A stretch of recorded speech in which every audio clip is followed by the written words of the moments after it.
will continue to do our oversight to protect and defend the Constitution, but those cases still exist. If there are others that we see as an opportunity, we'll make a judgment at that time.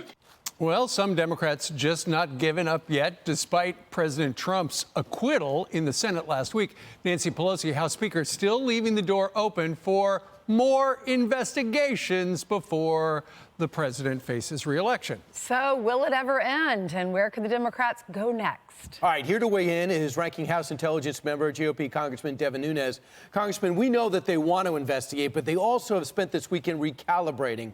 Where do you think they're going to start, if they do, in fact, start? What portion of the Trump administration will they focus on? Well, I'd say that old habits die hard. They've done nothing else for their entire time that they've controlled Congress. And don't forget, the Democrats on the Intelligence Committee started this right after Trump was elected. So that's going over 3 years. I'm not sure that they actually know how to do anything else. Because for all practical purposes, the Intelligence Committee in the House isn't really meeting. So my guess is they're going to start with John Bolton, maybe others. They may concoct a new hoax. I'm not sure that that the American people will believe it, but you can be sure of one thing: the mainstream media will support whatever it is the narrative is that they want to build. Well, Congressman, the mainstream media up in arms over the fact that on Friday, the President of the United States ousted the Vindman twins from working at the National Security Office. Apparently, the NSC advisor, Robert O'Brien, is set to overhaul the NSC staff as early as next week. Ambassador Vindman is out, and people are saying, hey, this is just payback for them telling the truth. What do you say about that? Well, it's a long time in coming. So I've been on Fox several times saying that the National Security Council, number one, needs to be downsized. They don't need hundreds of people. Number two, anyone that was there during the Obama administration should be immediately removed from the White House and put somewhere else. I don't care where they go, but just removed from the White House.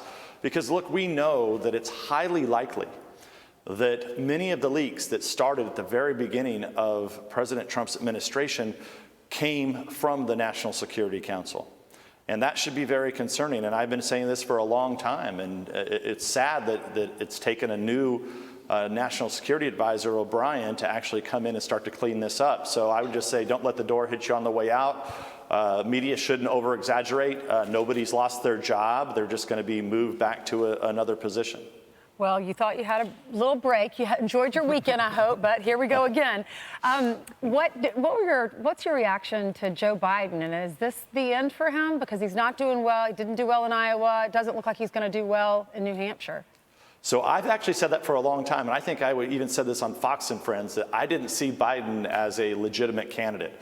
I saw him over a year ago. He just doesn't look like he has it in him. And I'm not trying to be mean. I'm just calling balls and strikes. I'm obviously not going to vote for the Democrat, but he just seems like he's just slipping a little bit. And, you look yesterday, and this is, I think I heard you guys talk about this morning. He called a lady lying, like a lying dog-faced pony soldier. Yeah. I mean, if I said that, you guys would be, you'd have my head on a pike. I mean, you just can't say things like that if you're running for political office. It's just weird. What does that even mean? Yeah, now we're trying to find out what would prompt it. Right. And I just don't think name calling to people who are your voters, probably not a good idea. Well, he He does tell people, just go vote for someone else. He said that a few times, He's got a unique way of achieving the nomination. It would be entertaining if he were on stage, though, with President Trump. It would be, Maybe. but I don't think that's going to happen. I mean, he's going to be lucky to finish in fourth, I think, in New Hampshire. Well, let's see what happens. We'll be there shortly. Devin Nunes, thank you very much for joining us from Statuary Hall. Thank you. Thanks for having me this morning.